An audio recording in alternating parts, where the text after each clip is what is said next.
Оюуны өмчийг дээдлэгч Монгол телевиз.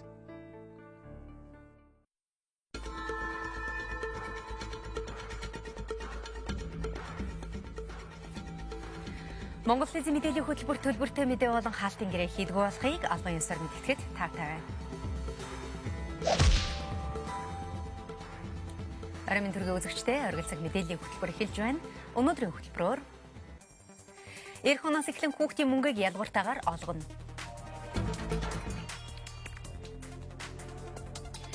Эрүүл мэндийн спортын сайд асан шилэг дамбыг үргэлжлүүлэн 60 хоног саатуулахар боллоо. Үзэгч та бүхэндээ эдгээр болон бусад мэдээллийн дэлгэрэнгүй хүргэх болно.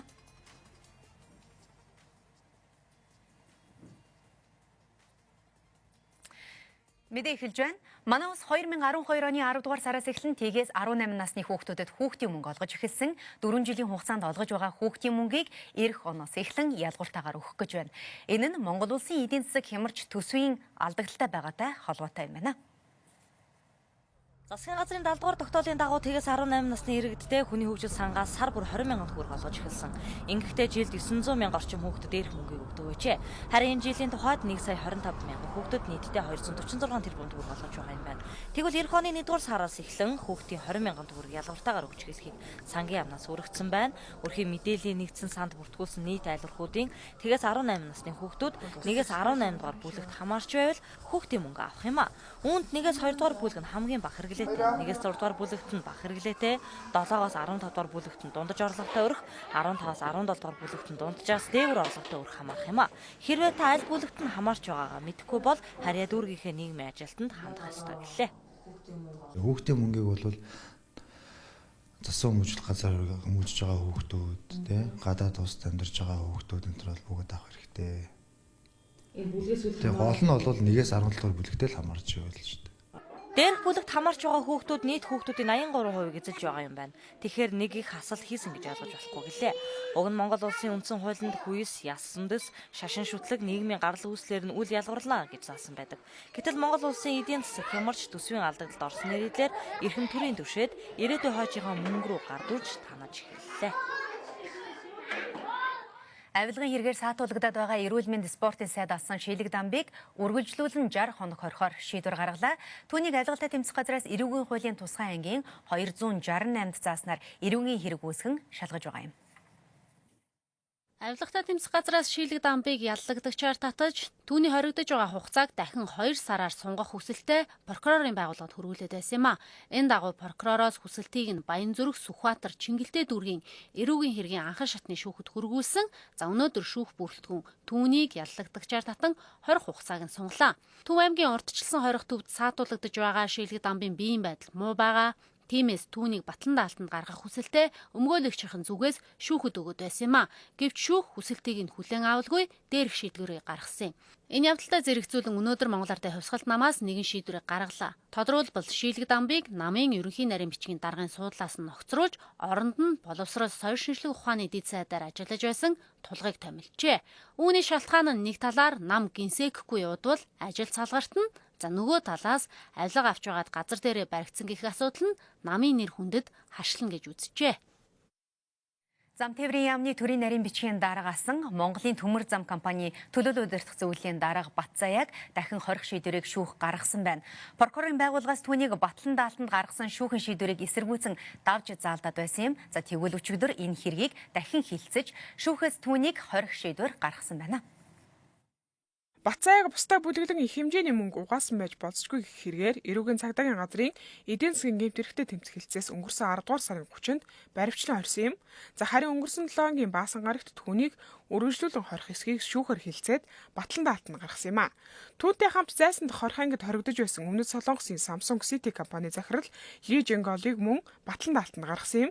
За энэ хэрэгт холбогдоод байгаа бүгд наримс Солонгос улсын бас нэгэн иргэнийг гадуур байцааж байжээ. Батцаяаг батлан даалтанд гаргахад түүний нах зах үндсэн хуулийн цэцэн гишүүн очроот нилээд үүр гүйцэтгсэн гэх хардлага байсан юм. Мөн арчилсан намын нэр бүхий гишүүд түүнийг судлуулахаар идэвхтэй гүйсэн гэх мэдээлж цацагдж байсан. Мөн Батцаяаг баривчилж хорсны маргааш улсын хурлын гишүүн Баттулга 40 гишүүн бүхий гарын үсэгтээ 5 толгойн тогтоолын төслийг засгийн газарт хүргүүлж байгаагаа улсын хурлын гишүүн Эрдэнэжимгийн хамтаар сууж байгаа. За хэвлийнх нь мэдээсэн энэ үеэр намаагч бас шалгах байх гэж сэтгүүлчдэд хэлж байсан юм. За Бацаагаас эхлэн 10 сарын сүүлээр албан тушаалтнуудыг баривчилж саатуулсан хэрэг үргэлжилсээр байна. Ардчлалын алтан хараацай төр нийгмийн зөвлөлтөнд Санжаа Сүрэнгийн зориг агсны гэргийн булганыг баривчлан саатууснаас хойш бид энэ асуудалтай холбоотой гарсан мэдээлэл бүрийг үзэгч та бүхэнд хүргэж байгаа. За өчигдөр 20 хугацааг дахин 14 хоногор сунгасан тухай мэдээлсэн. Тэгвэл энэ асуудлын талаар өдөр тутмын сонин сайтуудад гарсан мэдээллийг иш татан хүргэж байна.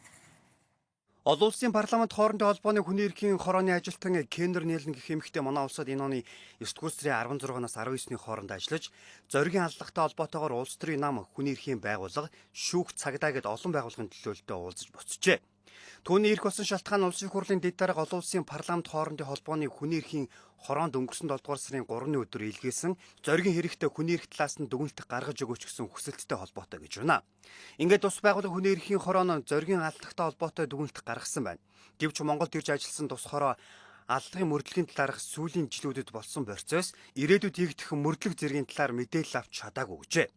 Учир нь энэ хэрэг нууцын зэрэгт хамаарч байгаа тул манай талаас мэдээлэл гаргаж өгөөгүй юм байна. Дараагийн нэг мэдээлэл зориг агсны гэргийн булгантай хамт 2 хүнийг саатуулсан гэсэн мэдээлэл зарим сонин сайтуудаар нийтлэгдсэн байна. Нэгүгээр хэлбэл зоригийн амнистыг хөнөөсөн этгээдүүд хэрэгэ хүлээсэн үү гэсэн асуулт нийгэмд хүлээлт үүсгээд байгаа юм. Мөн нөгөө талаас улсын хурлын сонгуул бүрийн өмнө зоригийн амнистыг хөнөөсөн этгээдийг илрүүлж байна гэж мэдэгддэг нь гин биш зам болсон. Ийм энэ удаагийн мэдээллийг мөн сонгуультай холбоотой байх талтай гэж олон хүн үзэж байгаа юм. Харин улсын прокурорын ерхий газар цагдаагийн ерхий газараас тодорхой мэдээлэл өгөхөөс татгалзсан. Тухайн хэрэг дээр ажлын хэсэг гарч ажиллаж байгаа. Нууцын зэрэгэлтэй асуудал учраас мэдээлэх боломжгүй гэсэн тайлбараас өөр зүйл хэлэхгүй байгаамаа. Нөгөө талаас мэдээцгийн маань сайтад тус хэргийг шалгаж байгаа ажлын хэсгийн 2-3 жилийн өмнө зориг агсны амнистыг 2 эрэгтэй хүн хөнөөсөн гэдгийг шалгалтын явцад олж тогтоосон гэсэн мэдээлэл гарсан байгаамаа. Өчигдөр оргил цаг хөтөлбөрөөр Төв шуудангийн урд талын авто замын хөдөлгөөнд 1 цаг гаруй хугацаанд хийсэн ажиглалтын бичлэгийг үзэгч та бүхэндээ хүргэсэн. За Төв зам дагуух ердөө ганцхан хэсэгт ийм төрлийн ажиглалт хийхэд цаг гаруй хугацааны дотор 30 гаруй удаагийн зөрчил гарсан байна. Замын хөдөлгөөний аюулгүй байдлын тухай шинэ хууль хэрэгжээд 3 дахь сард орж байна. Хууль батлагдсны дараа зам тээврийн осол аваарын тоо өнгөрсөн оны мөнхөөс 10-аас 40 гаруй хувиар буурсан. Гэсэн хэдий ч замын хөдөлгөөнд байнга гардаг зөрчлүүд давтагдсаар байгааг замын цагдаагийн газраас хэллээ. Төв шуудангийн урд талын авто замын хөдөлгөөнд хийсэн 1 цаг гаруй хугацааны ажиглалтаар нийт 30 орчим удаагийн зөрчил гаргаж байлаа. Явган зорчигчид замын хөдөлгөөний дүүрэн зөрчиж улаан гэрлэр автомашинтай уралдаж зам хөндлөн гарч байсан. Явган зорчигчид замын хөдөлгөөнд соёлгүй дүүрэн баримталж оролцдог дээрх байдлаасаа гарахгүй бол эх оноос эхлээд торгуулж эхэлнэ. Ингэхдээ явган хүний гарц гармаар ногоон гэрлэр зам хөндлөн гараагүй бол 19,200 төгрөгөөр торгуулах юм а. Зам хөдөлгөөний хууль дүрмийг биелүүлж байгаа гэхэд маш олон бий. Ер нь их иргэд маань бол хууль дүрмийн дагуу хөдөлгөөнд оролцохыг ирмэлцдэг. Тэр дотор хууль дүрм зөрчдөг, зөрчил гаргадаг ийм одоо хэсэг бол байгаа. За энэ дээр нь бол мэдээ цагдаагийн байгууллага хяналт тавьж ажилладаг. За ер нь дэлхийн нийтээрээ замын хөдөлгөөнд оролцох гэдэг бол өөрөө бас хууль дүрмээрээ нэг 60 орчим хувийг зохицуулж байна. За үлдсэн 40 орчим хувь нь бол тухайн одоо хөдөлгөөнд оролцохын соёл талаар зохицуулагддаг гэж практик дээр ярьд юм байна. Хүн хэлэхээс цаас чичгээс нааш гихчлэнгээр замын цагдаа харвал дүүрэн баримталдаг бусад тохиолдолд өөрийн дураар хөдөлгөөнд оролцдог байдлаасаа салах хэрэгтэй байна. Зарим жолооч нар ногоон гэрлэр зам хөндлөн гарч байгаа зорчигчдод зам тавьж өгдөггүй, эсвэл цагаан гарцсан дээр явган зорчигчдын хөдөлгөөнд саад учруулж хөндлөнгөөр зогсох зэрэг зөрчлүүд гаргасаар байгаамаа. Замын хөдөлгөөнд оролцож байгаа хинч гэлээ өөрийн болон бусдын амь насыг хариуцж байгаа гэдгийг ухамсарлаж замын хөдөлгөөний хууль дүрмээ баримтлах хэрэгтэй байна. Өнөөдөр Улаанбаатар хотын иргэд 2016 оны нийслэлийн төсвийн төсөлтөд танилцж өөрсдийн байр сууриа илэрхийллээ. Эх онд Улаанбаатар хотын орлого нь өсөж байгаач бүтээн байгуулалтанд зарцуулагдах зардал буурсныг хотын удирдлагууд онцолсон байгаа. За гэвч хилцүүлгийн үеэр иргэд сургууль цэцэрлэг, зам гүүр бариулах хүсэлтэй байгаагаа хамгийн ихээр илэрхийлсэн байна. Нийслэлээс эх оныхоо төсвийн төслийг боловсруулж, нийслэлийн иргэдийн төлөөлөгчдийн хуралд танилцуулахаас өмнө иргэдээрээ хэлэлцүүлдэг уламжлалт тогтоод 3 дахь жилийнхаа нөрөг үзэж байгаамаа. 2016 оны төсвийн төсөлд орлогыг 698.9 тэрбум төгрөг байхаар төлөвлөсөн байна. Үүний 564.8 тэрбум нь хотын шууд орлогын төлөвлөгөө бол 134.1 тэрбум төгрөг нь дүүргийн орлогын төлөвлөгөө юм байна. За эх жилийн төсвийг бол бид нар маш өөдрөөр харж байгаа. Эдийн засгийн өндөрлөл бол тохиолдсон хэдий ч эх жил бол одоо сайжирна гэж харж байгаа. За орлогын их үүсвэрийг бол нэлээд нэмэгдүүлэх тооцоо хийсэн. Тэр бол энэ онд төлөвлөлөөд хийж чадаагүй өмч өвчлөл газрын дуудлага худалдааны асуудлууд байгаа юм. Энэ дээр бид нэр их ач холбогдол өгч байна. Эндээс нэг 100 орчим тэрбум төгрөгийг бол босгоно гэсэн юм зорилт тавьж байгаа. 2016 оны төсөв 2015 оны төсвөөс 61 тэрбум төгрөгээр өссөн ийм дүнтэй байгаа. Харин зарлагын тухайд хөрөнгө оруулалтын зардалд 203.1 тэрбум төгрөгийг төлүүлсэн байна. Үүнээс 82 тэрбум төгрөгийн ажил нь он дамжин хийгдэж байгаа бүтээн байгуулалтад зарцуулагдах бол 19 тэрбум төгрөг нь энэ онд концессор хийгдсэн 5 төсөлд олгогдох юм байна. Үлдэж байгаа 100 гаруй тэрбум төгрөг шинэ бүтээн байгуулалтанд зарцуулагдана. За эх оны төсвийн төсөлд иргэд өөрсдийн дүүрэг хороонд цэцэрлэг, сургууль, зам гүүргээд бүтээн байгуулалтуудыг хийлгэх хүсэлтэй байгаагаа илэрхийллээ. Баян хушуу бүсэд өнгөрсөн жил болон энэ он дамжиж хийгдэхээр улсын төсвийн хөрөнгө оруулалтаар 1 сургууль, нийслэлийн төсвийн хөрөнгө оруулалтаар 3 сургууль цэцэрлэгийн цогцлбор, 2016 онд дахиад 67 дугаар сургуулийн өргөтгөлгээр 5-6 сургууль цэцэрлэгийг сургуулийг зөвхөн Баян хушуу бүсэд барьж байгаа. Толгойд бүсэд нэг ширхэгч одоо сургууль цэцэрлэгийн асуудал яригдахгүй. Зүгээр нэг 2 цэцэрлэгийн асуудлыг тооцох юм бол сургуулийн үртэй маш хүнд байгаа. 400-аад хүүхэдтэй нэг цэцэрлэг байдгийг. Тэгээ нэг 500-600-аад хүүхэдтэй байдгүй бахтай нэг сургууль байдгийг. За сургуулийн яг нэг боломжоор болоод байгаа. Тэр цэцэрлэгийн тэр байж байгаа газар утаа унаар тоос шороо орой өцөгдөр харин сасараа тоосон дарагдчихлаа. Тэр хөрхийн ялахгүй хүмүүс тэр аваа явж байгаа бол бас тэр хэцүү байдаг. Тэрний хооронд зам тавьж өгөх гэдэг асуудлыг бас нэлээд эртнээс тавьж ирсэн юм а бид нар. Нийтийн тээвэр дээр нэг санал байна. Одоо нийтийн тээвэр дээр 43.1 тэрбум төгрөг ингээд төсвөлдсөн байна те. Гэтэл тэр дотор чинь нийтийн тээврийн чинь өөрийнхөө эрүүл аюулгүй орчинд жорчих иргэний эрхийг биелүүлдэг тийм цэвэрлэгийн үйлчлэгээний зардал орсон байд юмгүй. Энэ атвас чинь маш их тоос шороотой яваад байна. Тэрийг одоо зохицуулах тийм арга байна уу? Иргэдээс ирүүлсэн дээрх саналуудыг төсөвт тусгах бүхий л боломжийг судлаж хийхээ албан тушаалтнууд амлалаа. Нийслэлийн эх оны төсвийн зарлагт улсын төсвөөс шилжин орж ирсэн нийгмийн халамжийн зардлын 101.2 тэрбум төгрөг, нийтийн тээврээр үн төлбөргүй зорчуулах зардлын 53.1 тэрбум төгрөгүүд туссан байгаа юм. Хэрв энэ зардлууд улсаас шилжин орж ирээгүй байсан бол дээрх хөрөнгийг бүтээн байгуулалтанд тусгах боломжтой байжээ. Мэдээ үргэлжилж байна. Монгол улсын хэмжээнд бэлгийн замын халдварт өвчний тархалт нэмэгдсэн байна. За тодорхойлбол Тэмбүү өвчний гаралт 1990 онтой харьцуулахад 10 дахин 2000 оны үеийнхтэй харьцуулахад 3-аас 4 дахин нэмэгдсэн үзүүлэлттэй хамаа. Тэгэхээр энэ талаарх мэдээллийг үзэгч та бүхэнд яг одоо дэлгэцнээс харуулъя. За бэлгийн замын халдварт өвчнөөр өвчлөгсдийн нас хүүсээр нь ангиллуул эмэгтэйчүүд 65, за эрэгтэйчүүд 35%-ийг эзэлдэг байна. За мөн 18-аас 35 насныханд зөнхлөн тохиолджээ. Эрэгтэйчүүдийн тоон судалгаагаар бага гарч байгаа нь одоо эрэгтэйчүүд үзлэгт хамрагдгүйтэй холбоотой гэж мэрэгжилтнүүд тайлбарлаж байгаа юм. За мөн өвчний гол тараагч нь эрэгтэйчүүд байдаг байна. За халдварт өвчин судлалын үндэсний төвийн гаргасан судалгаагаар энэ оны 9 сарын байдлаар бэлгийн замын халдварт өвчнөд 12,000 гаруй хүн байгааг тогтоосон байгаа юм. За тархалт ихтэй өвчтнүүдээс өмнөх онтой харьцуулахад тэрхнаас нь буурч за загвуутан одоо хэвийн за Тэмбүү өссөн, харин хүний тархалах хумсгалын вирусын тархалт буурсан гэсэн үзүүлэлтүүд гарсан байгаа юм. За тэгвэл энэ дундаас Тэмбүү өвчний гаралт сүүлийн 3 жилд тасралтгүй өсөж байгаа юм байна. За тодорхойлбол 1 жилд 4500 орчим шин тохиолдол бүртгэгдэх болсон байна. Мөн сэтгэл түгшээж байгаа нэг асуудал нь төрөлхийн Тэмбүү өвчнөд төрөх хүүхдийн тоо нэмэгдэж байгаа юм байна. Тэмбүүтэй төрсэн 40 хүүхдийн 8 нас орж үлдсэн хэсэг нь уруул, тагнай, хамар чих зэрэг эрэгтнүүд нь гажигтай төрж байгаа юм байна. Илүү дэлгэрэнгүй үргэлжлүүлэн хүлээн авч үзсэн үү? За манай улсад 1950-ад онд бэлгийн замын халдварыг бүр мөсөн эмчлэх зорилгоор улаан тарианы аян явуулж яр Тэмбүүнээсээ салж байсан гэдэг. Гэтэл Тэмбүүгийн өвчлөл сүүлийн 3-аас 4 жилд огцом ихсэж байна. За энэ оны эхний 3 сард Улаанбаатар хотод 3000 гаруй Тэмбүүгийн тохиолдолд бүртгэгдсэн гэсэн тоо баримт байгаа нь энэ өвчний өвчлөл тархалт ихсэж байгааг илтгэж байна.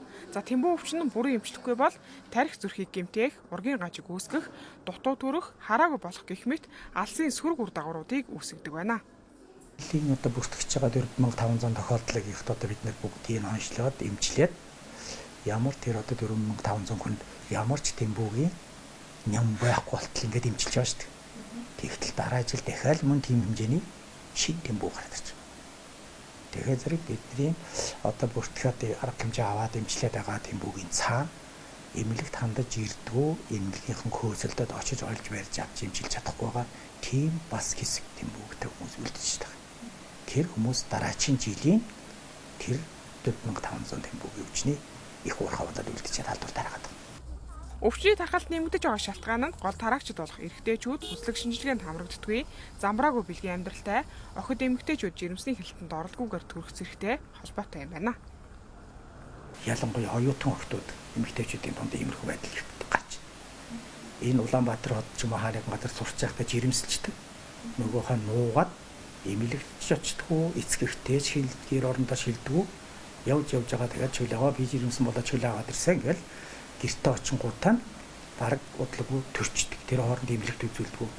Ирээд аймгийн эмнэлэгтээр төрдөг хөдөлгөөн шинжилээд үзсэн тэмхүүтэй их орж ирэл шууд орондоо гараад төрчихсөн. Ямар ч арга хэмжээ. Мөн бусад өвчин шиг өвдөд зовоохгүй бол үзүүлдэггүй, эрүүл мэндийн даатгалын хөнгөлөлтгүй, олон нийтэд үйлчлдэг газрууд нэмэгдсэн зэрэг нь энэ өвчний гаралтанд нөлөөлж байгааг мэрэгчлэтнүүд онцолж байна. Тэгэхээр бэлгийн замын халдварт өвчний тархал тэр дундаа тэмбүү өвчний тархалт өндөр байгаа тухай судалгааг халдварт өвчин судлалын үндэсний төвөөс өгсөн. За харин нийгмийн эрүүл мэндийн хүрээлэнгээс уг судалгаанд хийсэн судалгаа болоод цаашид авч хэрэгжүүлэх арга замын талаар товчхон мэдээлэл үзэгч та бүхэндээ хүрэхээр студидтэй нийгмийн эрүүл мэндийн хүрээлэнгийн эрүүл мэндийг дэмжих сургалт судалгааны арга зүйн төвийн эрдэм шинжилгээний ажилтан Гэрэлмаг бид студидтэй ураад байна. Танд энэ орой мэнд хүргэе. Баярлалаа та бүхэнд энэ орой мэндийг хүргэе. Баярлалаа. Тэгэхээр сая өгсөн мэдээлэлээс харж байхад тэмбүү өвчний тохиолдол жилдээ 4500 шинээр бүртгэгдэж байна. За тэр тусмаа тэмбүү төрөлхийн тэмбүүтэй төрж байгаа хүүхдийн тоо нэмэгдэж байна гэсэн маш сэтгэл түгшээсэн мэдээллийг өглөө шүү дээ. Ер нь тэмбүү өвчний тархалтын гол шалтгаан нь юу байна вэ? Та энэ дээр эхлээд мэдээлэл өгөхгүй юу? Тэмбүү өвчний одоо тархалтын шалтгаан бол ерөөсөө тохиолдлын бэлгийн хавтлаас одоо өсөлттэй өвчтэй үнэтэй шууд бэлгийн хавталд хамгаалт өөр бэлгийн хавталд орсноос одоо хөдөлгөөнд хүн ам маань хөдөлгөөнд хүн ам гэдэг маань ерөөсөө одоо удаан хугацаагаар ажил хийдэг гэр орносоо тусдаа ажил хийдэг хүн маань ажиллаж агаад гэртээ очихдоо одоо тохиолдлын бэлгийн хавталд ороод тэгээд тэмбүү өвчнөөр өвдөд тэрийгэ мэдхгүйгээр шууд гэр бүлдээ халдварлах. Жирэмсний хяналтанд эрт ороогүй улмаас одоо тэмбүү өвчний одоо сорилын шинжилгээнд хамрагдаагүй улмаас төрөлхийн тэмбүү маань одоо гарч ирээд байгаа. Өмнө нь бол өмнөх жилүүдийг бодвол нэмэгдэж байгаа гэж байгаа шүү дээ. Шинээр сэргэж байгаа халдвар төвчний донд бол тэмбүү болно бөөсдөх өвчин орж байгаа л да. Дэлхийд дахинаа зөвхөн Монгол улсад нэмэгдээгүй энэ тохиолдол маань. Ерөөсөө дэлхийд дахинаа тэмбүүгийн одоо өвчлөл бөөсдөх өвчний тохиолдол бол ихсэж байгаа. Энэ маань юу гэж нэхэр дахин шин сэргэж буй өвчний тоонд бол орж байгаатай холбоотой шалтгаан гэвэл одоо тохиолдлын бэлгийн хавталд орох гэр бүлийн үнэнч байдал одоо алдагдсанаас болж байгаа. Мөн одоо арх мансууруулах бодисыг бол их хэмжээгээр хэрэгжилж байгаа залуус маань. Ялангуяа 15-аас 34 насны одоо залууч хандлагатай энэ тэмбүү өвчний илэрлэл маань. Тэгэхээр ерөөсөө энэ үед бол хяналт алдагдсанаас л болж хүн тохиолдлын бэлгийн хавталд орж байгаа. Өмнө нь бол тэмбүү өвчний тархалт нэмэгдэхэд улаан тариа гэдэг зүйлийг хийдэг байсан шүү дээ, тий. Тэгэхээр энэ удаад одоо ямар арга хэмжээ авж байгаа бол хэрхэн хэмжилж байгаа бол тань.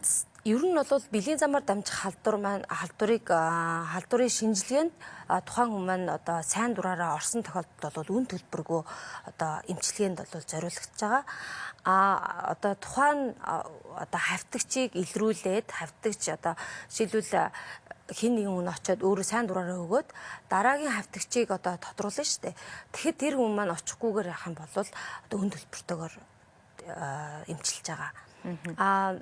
Урьдчилан сэргийлэх үзлэгт одоо хамрагдаад одоо хамт олон байгууллагуудаараа шинэ тохиолдол илэрч байгаа тохиолдолд бол төгс эмчилүүлэх шаардлагатай байна л да. Энэ ер нь өвчнийг цаашаад тархалтын зогсоохын тулд танай байгууллагаас болон ер нь эрүүл мэндийн салбарт ямар арга хэмжээ авч байгаа бол хэрхэн урьдчилан сэргийлэх вэ? Бас залуучууд та сая хэллээ шүү дээ. Энэ өвчлөлт бол залуучж байна гэж. Хүн амын маань ерөөсөө бэлгийн болон хүн өрчмөн эрүүл мэндийн боловсрол маш муу байгаатай холбоотойгоор. Ялангуяа оюутан залуучууд маань Яадаг вэ гэвэл хөдөө орон нутгаас ирж байгаа оюутан залуучууд маань 1-2 дугаар курсын оюутан залуучуудад эрүүл мэндийн боловсрол дутамгаас олж бол энэ өвчлөл бол илүү өртөмхий байгаа. 18, 19, 20, 21, 16 гихчээтэй зарим одоо эрт 10 дугаар ангид төгсөөд оюутан болж байгаа хүүхдүүдэд маань илүү их өртөмхий байгаа. Тэгэхээр бэлгийн болон нөхөн өрчгүй эрүүл мэндийн боловсрол дутамгаас гэр бүлийн одоо харьцаа үнэнч байдал алдагдсанаас бол ерөөсөө л бэлгийн замаар дамжих халдвар шалтгаан энэ байна. За бусад өвчний талаар бас та мэдээлэл өгөхгүй зөвхөн тэмбэг бөгөлдгөө бусад одоо өвчний талаар ер нь залуучууд ер нь болон одоо энэ өвчнөөс хэрхэн бэлгийн замаар дамжих халдвар болон тэмбүү тэгээд доох заагдрахмнаас маань бүгдээрээ л бэлгийн замаар дамжиж байгаа. Мөн одоо халдварлагдсан цус тусан бүтээгдэхүүн эсвэл мансуурлах бодисыг одоо тариаг одоо хоорондоо шууд одоо нэг хүний тариагаар дараагийн хүн маань 100 тариаврыг хэрэглэх жишээд ингэж халдварладаг. Эсвэл бол бэлгийн замаар халдвар. Тэгэхээр яах ёстой гэвэл үнэнч байдлыг төвчих. Мөн одоо хэрвээ тохиолдлын бэлгийн хавталд орсон тохиолдолд өвчтөө эрүүл хэсгийгээ шууд мэдхийн тулд шинжилгээнд хамрах шаардлагатай. Тэгжээж дараагийн хүндээ халдварлал болохгүй байх. Эмчилгээг бол бүрэн гүйцэд эмчилүүлэх, тасдуул болохгүй эмчилэх. Эсвэл дур мэдэж манай одоо хүн ам маань ерөөсөө эмийн сангууд одоо хаа сайгүй байдагтай холбоотойгоор одоо идээ бээр гоожих юм уу яар шарах гарангууд хин нэнээс дам одоо мэдээлэл хангууд шууд антибиотикийг өндөр тунгаар хэрэглэж эхэлдэг. Тэгэнгүүтээ одоо тухайн өвчнийхаа шинж тэмдгийг балархаа буюу ямар шинж тэмдэггүй болох ч тэгээд эрүүлжчихлээ гэж ойлгодог. Гэтэл дараагийн үндэ халдвар тээж явж байдаг. Халдвар зөвхөн бэлгийн замаар уу эсвэл саун бассейнд юм уу ороход халдварлах уу? Саун бассейн ахын одоо зарим тохиолдолд бол ахын одоо замаар халдварлана. Гэхдээ бол бага ихэвчлэн болвол 98, 99 тохиолдолд бол бэлгийн зам болно. Одоо халдварлагдсан цус тусан бүтээгдэхүүн ихээс урагт дамжих замаар бол халдварлаж байгаа. За маш их баярлалаа. Цаг зав гаргаад ирж бидэнтэй ярилцсан таны ажилд амжилт хүсье. Баярлалаа. Баярлалаа. Тэгэхээр үзэгчдээ бид нийгмийн эрүүл мэндийн хүрээлэнгийн эрүүл мэндийг дэмжих сургаалт судалгааны эрх зүй ажилтан Гэрэл Матай ярилцлаа. Үргэлжлүүлэн үзэгчдээ бусад үйл явдлын мэдээллийг хүлээн авч үзнэ. Монгол улсын ерөнхийлөгч элбэгдэрж бүгд найрамдах Франц улсын ерөнхийлөгч Франсуа Олландын урилгаар тус улсад албан ёсны альчлал хийж байна. Энэхүү альчлал нь Монгол-Францын хооронд дипломат харилцаа тогтоосны 50 жилийн он жил хэрэгжиж байгаагаар онцлог юм а. Аль жилийн үеэр хоёр улсын ерөнхийлөгч нар албан ёсны хилцээ хийж хамтарсан мэдээлэл гаргана. За боловсрол, соёл, хөдөө аж ахуй зэрэг салбарын хоёр талын хамтын ажиллагааны 8 баримт бичигт гар үсэг зурх юм а. Мөн ерөнхийлөгч элбэгдэржэд бүгд найрамдах Франц улсын сенатын ерөнхийлөгч Жирар Ларше, гадаад хэрэг олон улсын хөгжлийн зал Лорен Фабиус нар тус бараалхна. Аль жилийн хүрээнд ерөнхийлөгч элбэгдэрж Монгол-Францын бизнес форумыг нээж үг хэлэхээс гадна Францын хөдөө аж ахуй болон соёлын байгууллагуудын төлөөлөлтөд уулзах юм байна. Улаанбаатар хотын замын хөдөлгөөний удирдлагын төв замын цагдаагийн газартай хамтран зөрчил илрүүлэгч хяналтын камерын тусламжтайгаар замын хөдөлгөөний дүрм зөрчсөн жолооч нарт хариуцлага тооцоо ажиллаж байна. 2015 оны 11-р сарын 16-ны өдөр 17 зөрчил бүртгэгдсэн байна. Үүнээс улаан гэрлэн тохионы 5 зөрчил бүртгэгдсэн бол хурд хэтрүүлсэн 12 зөрчил бүртгэгджээ. Замын хөдөлгөөний хяналтын камераар илрүүлсэн зөрчилд хариуцлага тооцох журмыг мөрдөж эхэлснээс хойш гарч болзошгүй зам тээврийн ослоос урьдчилан сэргийлж замын хөдөлгөөний зөрчил буурч байгаа юм байна. Эдийн засгийг эрчимжүүлэх ажлын хүрээнд Монгол улсад иргэдэн визгүй зорчих 42 орны жагсаалтыг засгийн газрын тогтоолоор баталж тус 42 улсын иргэд өнгөрсөн оны 6 дугаар сараас эхлэн манай улсад 30 хоногийн хугацаанд визгүй зорчиж байсан. Харин 2016 оны 1-р сарын 1-ний өдрөөс эхлэн 42 орны иргэдийг визгүй зорчуулж ирсэн нөхцөлийг үргэлжлүүлэхгүй байх шийдвэрийг гаргасан байна. Учир нь Улаанбаатар хотно 2016 он зохион байгуулагдах АСЕМ-ийн 11 дахь дээд түвшний уулзалтын бэлтгэл ажлын хүрээнд Монгол улс визийн нөхцөл болон хөлийн хяналтаа чангатгах шаардлагатай болсонтой холбоотой юм байна. Шуурхай албаны автомашин зорчих боломжийг хязгаарлан байрлуулсан хашаа хаалт барилга байгууламжийг буулган чөлөөлж нэвтрэх боломжийг бүрдүүлэх ажлыг зохион байгуулахыг нийслэлээс дүүргүүдэд даалгажээ. Уг ажлын хүрээнд хаан уул дүүргийн онцгой байрлалын хилтэс, цагдаагийн 1-2 дугаар хилтэс, өмч газрын харилцааны алба болон хороод хилтэс албатууд хамтран орт гарц чөлөөлөх ажлыг явуулж байгаа бөгөөд өнөөдрийн байдлаар тус дүүргийн 9 дугаар хороо буюу нисгийн эцсийн ойр орчмын зөвшөөрөлгүй барилга байгууламж хашаа хаасыг буулган ажиллаж байна. Мэдээллийн хөтөлбөртэй хамтаага танд баярлалаа. Манай улс буддын шашинтай шар арьстай Азийн улс тэгвэл нэгдсэн үндэсний байгууллагаас бидэнд арьс өнгөөр ялгуурлан гадуурхах үзэл байгаа эсэх талаар шалгахаар болсон байна. Шалгалтыг 12 дугаар сарын 2-оос 3-ны өдрүүдэд хийх юм байна. Монголчууд бид өөрсдийгөө өнцгөрөг үзэлтэй хүмүүс гэж ярьдаг. Харин арьс өнгөний үзэл байдаг эсэх талаар ямар нэгэн тодорхой судалгаа байдаг үгүй нь тодорхойг байна.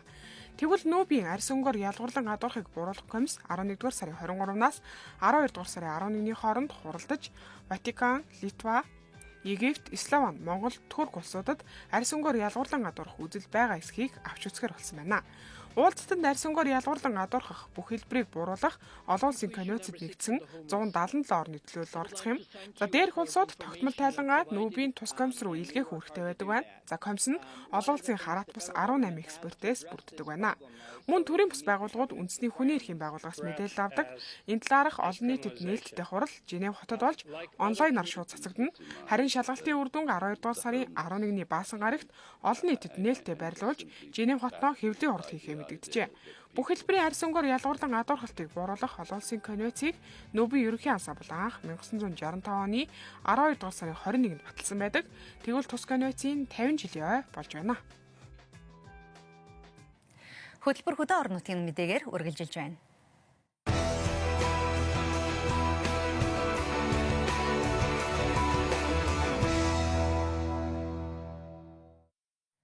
Дорногов аймгаас өвөлжилтийн бэлтгэл байдлын талаарх мэдээ ирүүллээ. Тус аймагт энэ жил 1.8 сая толгой мал өвөлжих тооцоо гарсан байна. Түүнчлэн аймгийн аюулгүй нөөцөд 150 тонн өвс, сумдын аюулгүй нөөцөд 536.3 тонн өвс, за 39.8 тонн тижэл татаа авч аймгийн аюулгүй нөөцийн өвсийг 100%, за сумдын аюулгүй нөөцийг 76.6%-аар бүрдүүлээд байгаа юм байна. Дорногов аймагт энэ жил 3777 малчин үрхийн 1,850,000 орчим толгой мал өвлжөхөөс 10 сумын 164 үрхийн 131.9 толгой мал зэрэгэлдээ сумдын нутагт, Хилийн зурваст 6 сумын 137 үрхийн 76.2 мал, өөр аймгийн нутагт 6 сумын 47 үрхийн 25.6 мал отроор өвлжүүлэх зохион байгуулалтын ажил хийгдээд байна. Одоогоор Дундгов, Говьсөнбөр аймгийн 16 үрхийн 12.7 мал Дорногов аймагт байна. Засгийн газрын 2015 оны 292 дугаар тогтоолоор Тус аймаг өвс тижээлийн аюулгүй нөөцөд 150 тонн өвс, 30 тонн тижээл, сумдын нөөцөд 700 тонн өвс, 350 тонн тижээл бэлтгэх даалгавартай бөгөөд өвс тижээлийн нөөц бүрдүүлэх ажлыг базааж байна. За өвс тижээлийн бэлтгэлийг бол нөөцөө бол хангасан. Бид энэ жил бол Сүхбаатар аймгийн Баян цуцугаас өвс татсан маш сайн чанарын өвс. Хэцэнгуй гайгүй бас азтай сайн өвстэй харалдаад тавцсан байж байгаа. Тийм учраас өвлийг одоо үнэтэй авах энэ тулд одоо хүн бүхэн хүчин чармаалт гарах хэрэгтэй. Сумд өвсний нөөц бүрдүүлэхээр Хинти, Сүхбаатар аймгийн Хадлагийн салааттай гэрээ хилцэл байгуулан татаа авах ажил хийгдэж байгаа юм байна. Аймгийн хэмжээнд аюулгүй нөөцийн эрсдлийн санд нийт 29.6 сая төгрөг байгаагаас аймгийн малчтад туслах санд 4.6 сая төгрөг, сумдын мал хамгаалах санд 25 сая төгрөгийн мөнгөн хуримтлал байна. Үзэгчдэнд үргэлжлүүлэн цаг агаарын мэдээллийг хүргэхээр хөтлөгч Солонго студид ажиллаж байна.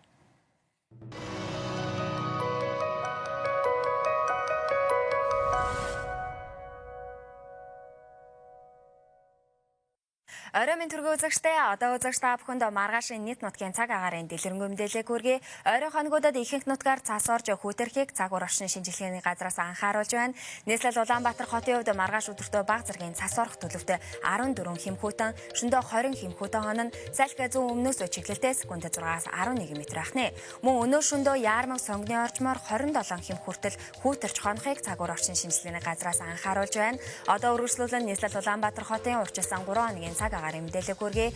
Баасан гарагт өдөртөө үйлшиж 13 хэмхүүтэн, шөнөдөө 23 хэмхүүтэн хоног, Бям гарагт өдөртөө үйлшиж хурдан цоорохгүй 12 хэмхүүтэн, шөнөдөө 23 хэмхүүтэн хоног, Эрх Ням гарагт өдөртөө хүүтэрч 15 хэмхүүтэн, өдөртөө баазаргийн цас орох төлөвтэй, шөнөдөө 20 хэмхүүтэн хоног нэ.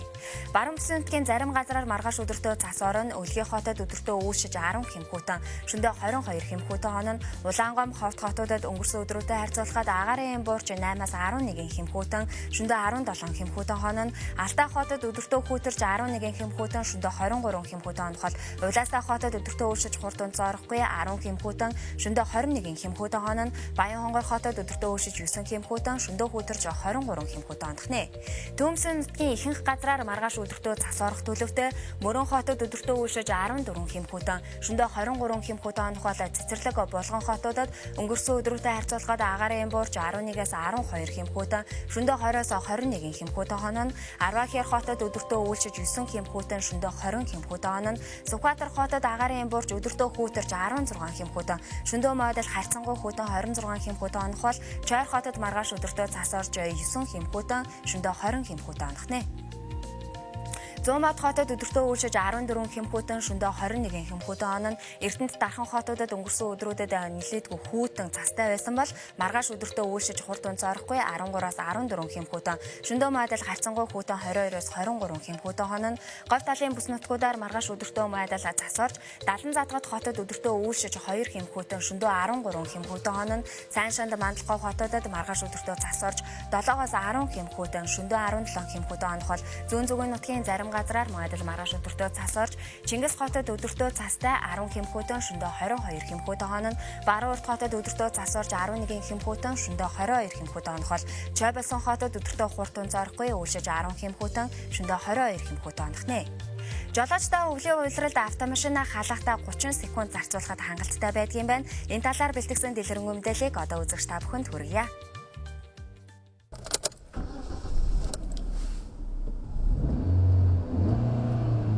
Манай орны цаг агаар эрсгүйтерж цас орж байгаа энэ үед дулаан зогсоолын олдоц мөн хүрэлцээ бага байдаг учраас гадаа хоноосон машин хөлдөж асахгүй байх тохиолдлууд их гардаг.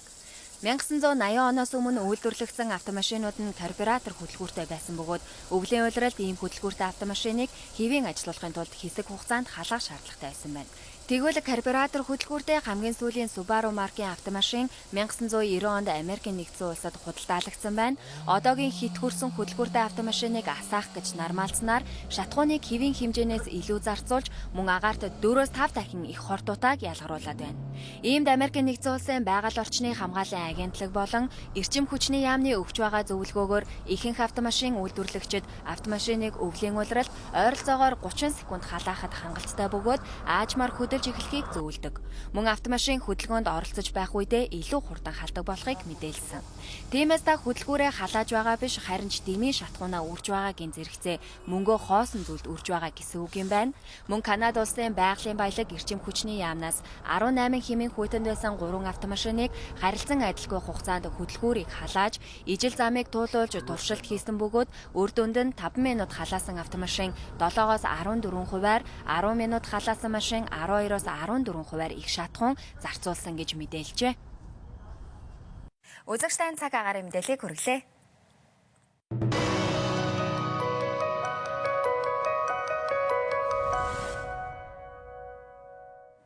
Оргилцэг мэдээллийн хөтөлбөр олон улсын мэдээгээр үргэлжилж байна. Франц улсын ерөнхийлөгч Франсуа Олланд Америкийн нэгдсэн улс Оросын холбооны улсын ерөнхийлөгч нартай уулзна. Египт улсаас өрсөн Оросын холбооны улсын Airbus сонгоцны ослын шалтгааныг эзэслэн тогтоолоо. Парисын халдлагатай холбоотой Америкийн нэгдсэн улсын иргэд түгшиж эхэлжээ. Мягмар гарагийн байдлаар Францын албаны хүмүүс Парисын халдлагад шууд байдлаар оролцсон 2 дахь этгээдийг хайсаар байна. Нэрийг нууцлсан албаны хүн 11-р сарын 13-ны Парисын цуврал хадгалгуудад хийсэн шинжилгээгээр тус халдлагад шууд оролцоотой нэг шижигтнийг орхигдуулсан байсныг мэдээллээ. Франц Белгийн албаны хүмүүс 26 настай Салах Абдеслам гэгч этгээдийг хамтран 90 сурвалжилж эхлээд байгаа боловч одоогоор этгээдийг илрүүлж амжаагүй байна гэдгийг мэдээллээ. Баасан гарагийн цуврал халдлагын үеэр нийт 7 алан хятагч амиа алдсан талаар мэдээлсэн байна. Халдлагаас өмнө Салах Абдеслам цуг халдлага үйлдэгч ахыхаа хамт Парисын захад нэгэн зочид буудлын өрөө түрээсийн байшин зэрэгт амьдарч байжээ. Хэрэгт хамааралгүй түүний өөр нэгэн ах болох Мохаммед дүү Абдесламаасаа бичлэгээр дамжуулан цагдаа нарт хэрэгэ хүлээж энэ хэргийг илчилгэхэд туслахыг хүсжээ. Миний хувьд Салахыг хэрэгэ хүлээн хууль хяналтынханд хэргийг илрүүлэхэд тусалсан дээр гэж үзэж байгаа. Мөн үеэр Америк нэгдсэн улсын төрийн нарийн бичгийн дарга Жон Керри Парис хотод айлчлан Францын ерөнхийлөгч Франсуа Олландтай уулзжээ. Хоёр орны төлөөлөгч уулзалтаар баасан гарагийн халдлагад авах хариу арга хэмжээ болон Сир улс дахь зөрчилдөөнийг зогсоох талаар хэлэлцлээ. Уулзалтын дараа Америк нэгдсэн улсын төрийн нарийн бичгийн дарга Жон Керри Франц улс террористуудад хариу арга хэмжээг төлөвлөсөн ёсоор авна гэдэгт итгэлтэй байгаа гэж мэдэгджээ. Харин ерөнхийлөгч Франсуа Олланд Франц улсыг дэлхийн дахины улс орнуудад эрх чөлөөний хэрдэж боломжгүй нэгэн бэлэгдэл гэж мэдэгджээ. Алан хидагч нарт Франц улсын зочломтгой байдлыг үгүйхийн манай бахархлыг сүйтгэн нураахыг хүсэж байна. Гэвч тэд энэхүү тулаанд аль хэдийн ялагдаад байгаа юм. Франц улс дахь нөхцөл байдал өндөржүүлсэн бэлэн байдал хатуу хяналт шалгалтанд хэвээр өсөр байна. Мягмар гарагт Эйфелийн цамхаг руу олон нийтийг гаргахыг дахин хориглоод байна. Мөн Франц улс Европын холбооны бусад улс орнуудаас цэргийн дэмжлэг хүссэн байна. Францын батлан хамгаалахын сайд Францын хүссэн тусламжид Европын холбооны 27 түнш орнууд бүгд хариу өгсөн болохыг мэдэгдлээ. Манай улсын зүгээс эдгээр улс орнуудыг Сир, Ирак улсууд дахь Францын явуулж байгаа үйл ажиллагаанд оролцож байгаа эсхээс хамаарахгүйгээр бусад цэргийн үйл ажиллагаанд оролцох байдлаар Франц улсад дэмжлэг үзүүлэх, Франц улсын цэргийн үйл ажиллагааны ачааллыг хөнгөвчлөхийг хүсэж байгаа юм. Францын ерөнхийлөгч Франсуа Олланд энэ сарын сүүлээр Америк нэгдсэн улсын ерөнхийлөгч Барак Обама болон Оросын албаны улсын ерөнхийлөгч Владимир Путин нартай хамтран уулзалт хийх гэж байгаа юм а. Америк нэгдсэн улсад хийх түүний найлтжил нь Франц улсын 20 орчим засаг захиргаанаас Сирийн дөрвөсдийг сууршуулах талаар эсэргүүцлээ илэрхийлсэнтэй холбоотой юм байна. Ерөнхийлөгч Барак Обама эх жилд 10,000 Сирийн дөрвөсдийг хүлээн авах төлөвлөгөөгөө хിവэр хадгалж байна. Мягмар гарагт Оросын албаны улсын аюулгүй байдлын албаны дарга Александр Бортников өнгөрсөн сард Египт улсаас сүрсэн Оросын албаны улсын зорчигч тээврийн онгоцны алан хядагчийг санаатай үйлдэлээр сүрсэн болохыг тогтоосноо албан ёсоор мэдэгдлээ. Мягмар гарагт Оросын албаны улсын аюулгүй байдлын албаны дарга Оросын албаны улсын ерөнхийлөгч Владимир Путинд бараалхан Оросын албаны улсын А321 Airbus зорчигч тээврийн онгоцыг гар аргаар хийсэн тесрэх бөмбөг ашиглан сүнөөсөн болохыг тогтоосноо албан ёсоор мэдэгджээ. Харин үүний дараа Оросын албаны улсын ерөнхийлөгч Владимир Путин уг халдлагыг гүйцсэн хэн боловч Оросын албаны улсаас уг хэргийн хариуг гарцаагүй авна гэдгийг мэдэх хэрэгтэй гэжээ. Бид Египт улсад тосолцсон онгоцны хэсгүүд зорчигчдын хувийн эд зүйс, ачаа зэргийг сайтар шинжилэн үзснээр онгоцны сүрлийн шалтгааныг тесрэх бодисоос үүссэн гэж тогтоож байна. Манай мэрэгчлэтнүүдийн дүгнэлтээр ойролцоогоор 1 кг орчим TNT тесрэх бодистой дүүцэх хэмжээний бөмбөг онгоцонд дэлбэрсэн байна. Дэлбэрэлтийн нөлөөгөөр онгоцны их бие агаарт задарч хэсгүүд нь томоохон хэмжээний газар нутгийг хамран цацагдсан байсан. Тиймээс бид үүнийг алан хидагчийн санаатай үйл ажиллагаа байсан гэж үзэж байна. Түүний ингэж мэдээлсний дараа ерөнхийлөгч Путин албаны хүмүүсийн хамтаар босож ослын хохирогчдод эмгэнэл илэрхийлэн чимээгүй зогслоо. Үүний дараар тэрээр хэлсэн үгэндээ С нашей души и сердца. Бид манай ард иргэдийн зүрх сэтгэлд үлдсэн шархыг эдгэж чадахгүй юм. Мөн энэ эмгэнэлт явдал хизээч мартагдахгүй. Бид гэмт этгээдүүдийг олж цээрлэл үзүүлэх болно. Үүнд хинч саад болж чадахгүй. Хамгийн түрүүнд эдгээр гэмт этгээдүүдийн нэрсийг тодруулан дэлхийн хаа байгаа газраас нь олж цээрлэл үзүүлэх болно. Ингэхдээ Сир улс дахь агаарын хүчний үйл ажиллагааг үргэлжлүүлэн нэмэгдүүлж, гэмт этгээдүүдэд гიშгэх газар байхгүй гэдгийг ойлгуулах болно. Владимир Путин мөн Оросын албаны улс нэгдсэн үндэстний байгууллагын тунхаглалын 51-р зүйлээр улс орнуудад олгогдсон өөрийгөө хамгаалах эрхийн дагуу ажиллана гэдгээ мэдэгдээд гэмт этгээдүүдэд туслах гэж оролцсон хинч гэсэн тэднийг оргинуулсан хэрэгтэй хариуцлага хүлээх болно гэдгийг ойлгох хэрэгтэйг анхааруулжээ. Парис хотод болсон халдлага Америкийн иргэдэд аюулгүй байдлаа хэрхэн хангах талаар нөлөөлөл үзүүлсэн байна. Ялангуяа террористуудын хувьд хөнгөн бай болох ресторан, бар цэнгэний газруудад үйлдэгдэж болох алан хядах үйл ажиллагаанаас иргэд ихээхэн болгоомжилж байна. Харин Америк нэгдсэн улсын терроризмын эсрэг мэрэгжилтэн Америк нэгдсэн улсын хил гайлын хатуу хяналт шалгалт 9-р сарын 11-ний халдлагын дараагаас сайжирч тагнуулын албаны үйл ажиллагаа зэрэг нь Америк нэгдсэн улсад гадаад иргэдийн үйлдэх терроризмын халдлагын магадлалыг харьцангуй багасгасан гэдгийг хэллээ. Гэвч халдлагыг урьдчилан тооцоолох аргагүй хүлээн зөвшөөрөөд ялангуяа терроризмын бүлэглэлтэй шууд холбоотойч уг үзэл сурталыг тэгч ганцаарчлан халдлага үйлдэгч этгээдүүдийн аюулыг мартаж болохгүйг анхааруулжээ. Манай үйлчлүүлэгчдэд нэг их нөлөөлөөгүй. Гэхдээ хүмүүс халдлагын талаар их ярьж байна. Тэд бусдын лайдлаар цуглаад аюулгүй байдлаа хэрхэн хангах талаар ярьж байна. Бид Нью-Йорк хотод амьдарч байна шүү дээ. Бусад улс орнуудад ч хүмүүс мөн л исламын улс бүлэглэлийн хандлагын талаар айцтай байгаа ах гэж бодож байна. Энэ хаанч тохиолдож магадгүй болоод байна шүү дээ. Миний санаа маш их зовж байна. Ялангуяа одоо баярын үед хөхөж байна шүү дээ. Энэ үеэр бүр их санаа зовж эхэлдэг. Гэхдээ би Нью-Йоркийн цагдаагийн газарт итгэж байна. Хүмүүс сонор сэрэмжтэй авах хэрэгтэй. Олон хүмүүс үүнийг тоодоггүй. Өнөөдөр хүн бүрэл гар утас гэх мэт электрон төхөөрөмжөд анхаарлаа хэд хандуулах болж бүгд л чихвч зүүцгийн газар ширтэн гудамжаар алхах болсон. Хүн бүр эргэн тойрондоо анхааралтай авах хэрэгтэй. Автомашинд мөргүүлж гэмт этгээдийн дайралт эсвэл терроризмын халдлагад өртөж болно шүү дээ. Гадаадд сурч байгаа залуустай хандаж хэлэхэд ресторан, бар цэнгэний газарт орохдоо эргэн тойрондоо анхааралтай байл гэж хэлмээр байна да. Өчигдөр исламын улс бүлэглэлийн зэвсэгт дайчид Парист болсон халдлагыг магтан сайшааж Америк нэгдсэн улсын хотуудад үүнтэй ижил халдлага зохион байгуулахыг уриалж байгаа бичлэг интернетэд тавигдсан юм а. Үргэлжлүүлэн үзэгч танд спортын мэдээллийг хөтлөгчийн хоёр хүргэх болно. Английн шигшээ талбайд францчуудыг хүлээн авч нөхөрсөй тоглолт хийлээ. Лионел Месси бэлтгэлээж эхэлжээ. Рожер Федерер, Новак Джоковичийн 23 дараалал хожоод байсан цувралыг зогсоолоо.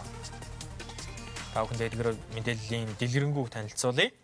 Зурч нь Европын хөлбөмбөгийн шигшээ багуудын дунд хэд хэдэн сонирхолтой тоглолтууд явагдах хуваартай байлаа. Гэхдээ Герман, Нидерланд болон Бельги, Испанийн багуудын тоглолт цуцлагдсан. Харин англичууд талбайд Францын шигшээг хүлээн авч 2-1 ярцаатай хожлоо. Харин Оросын холбооны улсын баг талбайд Хорватын шигшээ багийг хүлээн авсан боловч 3-1-ээр хожигдуулжээ.